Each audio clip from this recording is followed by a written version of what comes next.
ওমরের মতো এত বড় সন্ত্রাস কেউ ছিল না। রহমতের নবী, মায়ার নবী, আল্লাহর নবীর উপর তরবারি উঠাইবে এমন ক্ষমতা কারো ছিল না। আল্লাহর নবীকে মারবে যখন পরামর্শ সবাই বসে গেল, মুহাম্মদকে কি মারবে? বলে না না, এই সাহস হবে না। কারণ মুহাম্মদকে যদি মারতে যায়, মুহাম্মদের পরিবারটা এত বড় এত বড়, আমাদের কেউ সাইজ করে দিবে। এমন সময় ওমর দাঁড়ায়া বলেন, আমার সাহস আছে, মুহাম্মদের গর্দান আমি আলাদা করে দিব। কিন্তু হেদায়েতের মালিক কে? আর আসতে বলেন, মাইয়াহদিল্লাহু ফালা মুদিল্লা লাহু ওয়া মান ইউদ্লিল ফালা হাদিয়া লাহু ওয়া মান ইয়াহদিল্লাহু ফাহুয়াল মুহতাদ ওয়া মান ইউদ্লিল ফালান তাজিদা লাহু ওয়ালিয়ান মুরশিদা।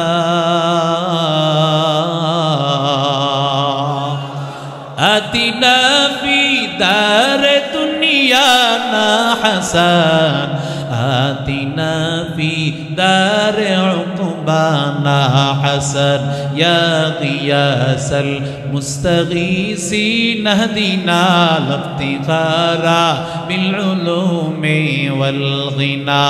আদর কুদরত দারি বরকামাল রব্বি আনতা হাসবি জুল জালাল, তুহি কাদের জলিলুল্লাহ জাহাদার, বহর হালে তুহি মেরা নিগাহদার। সবচাইতে খারাপ মানুষরে সেরা মানুষ বানায় কে? এই আল্লাহ বানান, কোরআনের মাধ্যমে বানান। দেখেন না মানুষটা কত কালো, বেলালের মতো কালো আর কেউ নাই। অথচ এই বেলালের কত দাম কোরআনের কারণে। আল্লাহর বান্দা হযরত ওমর এত বড় সন্ত্রাসী নবীরে মারার জন্য যাইতেছে। কত বড় সাহস হযরত ওমরের, যেই সাহস কেউ করে নাই। কারণ ওমর এমন একজন ওমর, যেই ওমর যেই রাস্তা দিয়া যায় শয়তান ওই রাস্তা দিয়া যায় না। শয়তান বলে বাবারে বাবা, শয়তান বলে ওমর যেই রাস্তা দিয়া যায় আমি শয়তান সেখান দিয়ে যাব না। এজন্য আইন মিম র এটা বুকের মধ্যে লিখে দাও। ঘুমের সময় আইন মিম র বুকের মধ্যে লিখে দাও, রানের মধ্যে লিখে দাও। ওলামায়ে কেরাম লিখেন আইন মিম রা উমর, এটা বুকে লিখিয়া দাও, এটা রানের মধ্যে লিখিয়া দাও। আল্লাহর কসম, তোমার ওই রাত্রে কোনো ধরনের পেরেশানি নাই, কোনো জিন্নাত তোমাকে আসর করতে পারবে না, কোনো ধরনের সন্ত্রাস তোমাকে আক্রমণ করতে পারবে না। সমস্ত বিপদ আপদ থেকে শুধু উমর লেখার কারণে হেফাজত করবে। সেই উমর কেমন দামি হয়ে গেল, কোরআনের কারণে কেমন দামি। ওমরের একটা অভ্যাস ছিল, উমর রাতের বেলায় ওমর দৌড়াইতেন, হাঁটতেন আর তালাশ করতেন কার ঘরে খাবার আছে কার ঘরে খাবার নাই। ওরে আল্লাহর বান্দা, কেমন শাসক, কেমন শাসক ছিলেন উমর। ওরে আল্লাহর বান্দা, ওমর ঘুরতে ঘুরতে হঠাৎ করিয়া ওমর তাকায় দেখেন একটা ঘরের মধ্যে কান্নার আওয়াজ পাওয়া যায়। ঘরের মধ্যে নিবু নিবু আলো দেখা যাইতেছে আর ছোট ছোট বাচ্চাদের কান্নার আওয়াজ। ওমর এবার ঘরের সামনে হাজির, ঘরের সামনে ওমর দাঁড়াইয়া। ওমর এবার ভালোভাবে লক্ষ্য করে দেখে ঘরের মধ্যে ছোট্ট ছোট্ট কয়টা বাচ্চা কান্না করতেছে। মা ওদিক দিয়া চুলার মধ্যে একটা ডেকচির মধ্যে গরম পানি বসাইয়া রাখছে। এমন সময় বাচ্চাগুলো যখন কান্না করে, ওমর বলে বাবা অপেক্ষা কর, আল্লাহ রেডি হইতেছে অপেক্ষা কর। অথচ ওমর তাকাইয়া দেখতেছে আসলে চুলার মধ্যে যেই পাতিলায় তো কোনো ভাত নাই। একটা সময় দাওবুক মাদ্রাসা এমন ছিল, চুলার মধ্যে যখন পাতিলায় পানি গরম হইতেছে চালের ব্যবস্থা ছিল না। ওরে আল্লাহর বান্দা,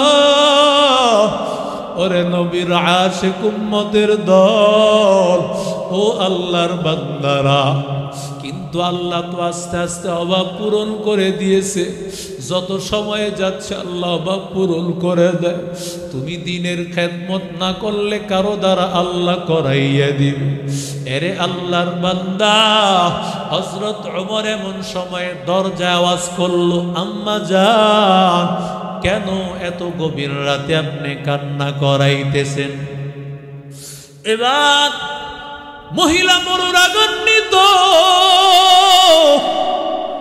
বলে আমার কাটা গায়ের মধ্যে লবণ ছিটাইয়া দিয়েছ, তুমি আমার আগুনের মধ্যে আবার তুষ মারতেছ। আমার সামনে এমন কথা বলতে আসিও না। জালেম ওমর আমার স্বামীর যুদ্ধের ময়দানে পাঠাইছে। যুদ্ধের ময়দানে আমার স্বামী গিয়েছে, কিন্তু আমার স্বামী যাওয়ার সময় আমার জন্য খাবার দাবার আমার সন্তানের জন্য রেখে যাইতে পারে না। জালেম ওমর যে পাঠাইছে, ওই ওমর পাঠানোর পর যুদ্ধে আমার স্বামী শহীদ হয়ে গেছে, কিন্তু আমি আমার এই সন্তানগুলোকে নিয়ে চলতে পারিলাম, কারণ আমি বড় গরিব। আমি কি করে সন্তানগুলোরে খাওয়াইব? কি করিয়া সন্তানদেরকে খাওয়াইব?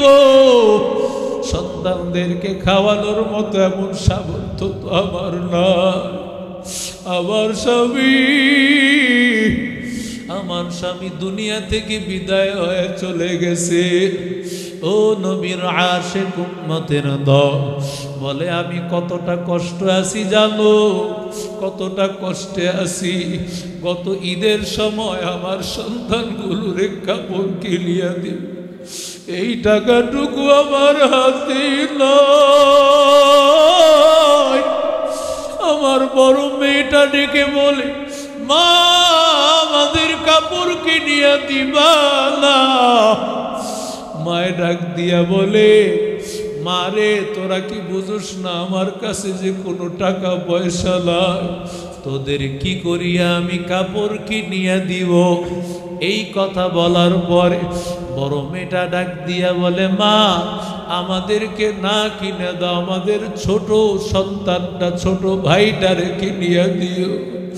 এরে আল্লাহর বান্দা, যদি আমাদের কাউকে কিনিয়া না দাও, তাহলে মা ভালো করে শুনে নাও, তাহলে দরজা লাগাইয়া আমি কান্না করব। আমরা কেউ ঈদের দিন বের হব না, আমরা আব্বু আব্বু বলিয়া কান্না করব, ঈদ আমরা উদযাপন করব না। এরে নবীর আশিক উম্মতের দল, ওমর ডাক দিয়া বলতেছে, আম্মা জান, আমি আপনাকে একটা কথা বলতে চাই, আমাকে যদি একটু অনুমতি দেন তাহলে আমি আপনার জন্য কিছু খাবার দাবার রেডি করে নিয়ে আসব। কারণ সে তো পরিচয় দেয় না আমি ওমর, পরিচয় দিলে সেন্সলেস হয়ে আল্লাহর বান্দি পড়ে যাবে। আল্লাহর বান্দা এই কথা শোনার পরে মহিলা ডাক দিয়া বলতেছেন, ও যুবক, তুমি যদি আমার জন্য এই খেদমত করো, এটা আমার বড় কপালের ব্যাপার, এটা আমার বড় কপালের ব্যাপার। এই কথা বলার পর হযরত ওমর চলে গেলেন গুদামখানায়, সেখান থেকে তিনি চালের বস্তা মাথায় নিলেন।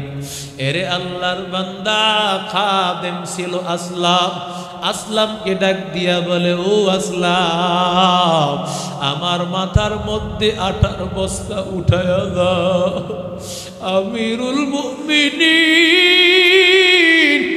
অর্ধ জাহানের খলিফা ওমর বলতেছেন, রে আসলাম, আমার মাথায় আটার বস্তাটা উঠায়া দাও। আসলাম ডাক দিয়া বলে, রে ওমর, ও আমিরুল মুমিনিন, কি করিয়া এটা হতে পারে? আমি থাকতে আপনার মাথায় আটার বস্তা আমি উঠায় দেব, এটা কেমন করিয়া হয়? এরে নবীর আশিক উম্মতের দল, এই কথা বলার পর ওমর ডাক দিয়া বলে, হাসরের ময়দানে আল্লাহ যদি আমারে জিজ্ঞাসা করে, ও ওমর, তোমার এলাকায় অমুক লোকটা কেন কষ্ট করেছে, কেন খাবার পায় নাই, সেই সময় আমার জবাবটা তুমি দিতে পারবা কি না? আসলাম চুপ হয়ে গেল। এমন সময় ওমর তার মাথায় বস্তাটা উঠাইয়া একেবারে দরজার সামনে চলে আসলে, আর মাকে ডাক দিয়া বলেন, আম্মা জান, আমার একটা অনুরোধ হলো, আমি এই আটার বস্তা থেকে আটা বের করিয়া খামিরা বানাইয়া আপনি দিবেন, আর আমি রুটিগুলো সেকতে থাকবো। রুটিগুলো সেকতেছেন, এমন সময় রুটিগুলো বানাইয়া হযরত ওমর বাচ্চাগুলোর মুখে উঠাইয়া দিলেন। বাচ্চাদের মুখে হাসি আর ওমরের চোখে পানি। বাচ্চাগুলো হাসতেছে, হযরত ওমর কান্নার আওয়াজ, কারণ ওমর চিন্তা করতেছে, ওমর চিন্তা করতেছে, আরে আজকে যদি আমি সময় মতো পৌঁছতে না পারতাম আমার কি উপায় হতো। আনন্দ করিয়া সবাই খাইল। জিজ্ঞাসা করে, ও মুসাফির, ও যুবক, কি তোমার পরিচয়? পরিচয় দেয় না, কারণ পরিচয় দিলে সে অজ্ঞান হয়ে পড়ে যাবে। এরা নবীর আশিক উম্মতের দল, ও নবীর আশিক উম্মতের দল। এই কথা বলার পর ওমর রাদিয়াল্লাহু তাআলা আনহু তার সাথে কথাবার্তা হইতেছে।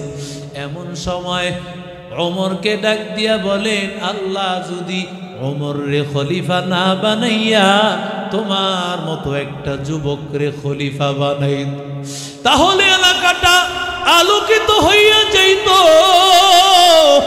মানুষেরা কত শান্তি পাইত। আমি তোমারে সাক্ষী রাখলাম, হাসরের ময়দানে ওমরকে আমি কাঠগড়ায় দাঁড় করাইব, মামলার আসামি করব আমি, ওমরকে তোমারে সাক্ষী রাখলাম। ওরে আল্লাহর বান্দা, এইভাবে কথাবার্তা হইয়া গেল। ওমর ডাক দিয়া বলে, আম্মা জান, খাবার শেষ হওয়ার আগে আমারে খবর জানাবেন, আবার খাবার পৌঁছায়া দিব। ওমর বিদায় হয়ে চলে গেলেন। ওমর বিদায় হয়ে চলে যাওয়ার পর ওমর এবার সারা রাত ঘুম আসে না, শুধু চোখের পানি ফালায় আর সেজদায় গিয়া কান্না করে আল্লাহকে বলে, রে মালিক, আল্লাহ যদি আমাকে সময় মতো হাজির না করত, আমার কি উপায় হইতো? ওরে আল্লাহর বান্দা, সকাল বেলায় সারা রাত কাঁদতে কাঁদতে ওমর সেনাবাহিনীরে পাঠায়া দিল, তাড়াতাড়ি যাও, অমুক শহীদ আল্লাহর বান্দা তার স্ত্রীকে নিয়ে আসো। সকাল বেলায় ওই মহিলা কোরআন শরীফ ঘরে পড়তেছে। এমন সময় সেনাবাহিনী গিয়া বলেন, ওমর তোমাকে ডাকতেছেন। এমন সময় মহিলা মনে মনে ভাবতেছেন, গতকালের ওই যুবক হয়তো গিয়া ওমরের কাছে খবর জানায় দিয়েছে। এরে নবীর আশিক উম্মতের দল, ও যুবক, এবার ঘর থেকে বের হইল আর আসমানের দিকে তাকায়া আল্লাহকে বলে, রে মালিক আর হয়তো ঘরে ফেরত আসবো না রে আল্লাহ, আর হয়তো ঘরে ফেরত আসা হবে না রে আল্লাহ।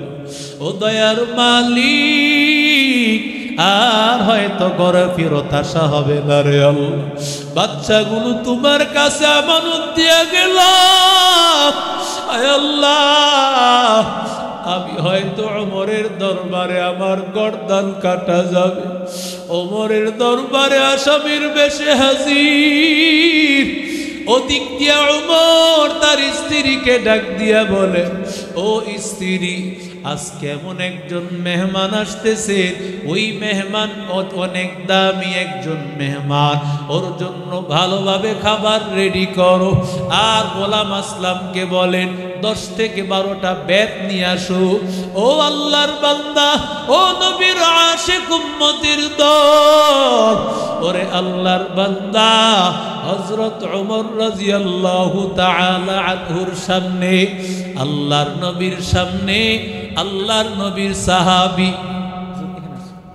ওমরের সামনে যখন হাজির হয়ে গেল, ওমরের সামনে আসিয়া হাজির, এমন সময় মহিলা চিন্তা করলো, ওই মহিলা চিন্তা করলো আমার তো জীবন শেষ হয়ে গেছে, আমার তো জিন্দেগি আর নাই, আমার তো জীবনটা শেষ হয়ে গেছে।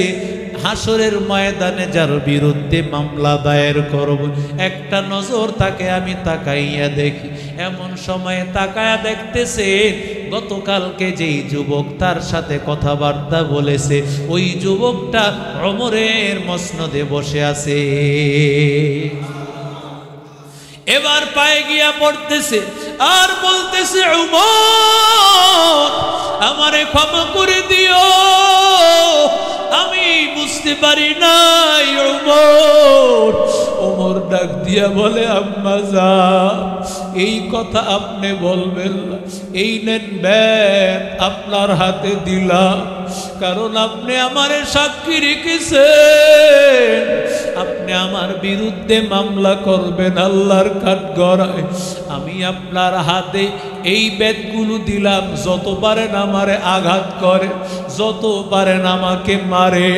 এরে আল্লাহর বান্দারা, ও নবীর আশিক উম্মতের দল, এই কথা বলার পর ওমর রাদিয়াল্লাহু তাআলা আনহুকে মহিলা ডাক দিয়া বলে, না না, কিন্তু ওমর তো বারবার বলতেছে আমি দুনিয়ার শাস্তি চাই, হাসরের ময়দানের শাস্তি আমি চাই না।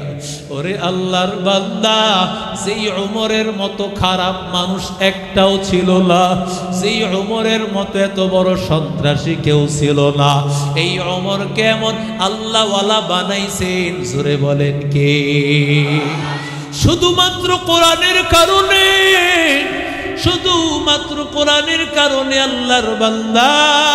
এই জন্য কোরআনকে সিনায় ধারণ করে রাখবো, কোরআনের সাথে মহব্বত রাখবো। ওয়াতাসিমু বিহাবলিল্লাহি জামিআ, আল্লাহর কোরআন ধরছি কিয়ামত পর্যন্ত ছাড়বো না। জোরে কোন আল্লাহু আকবার।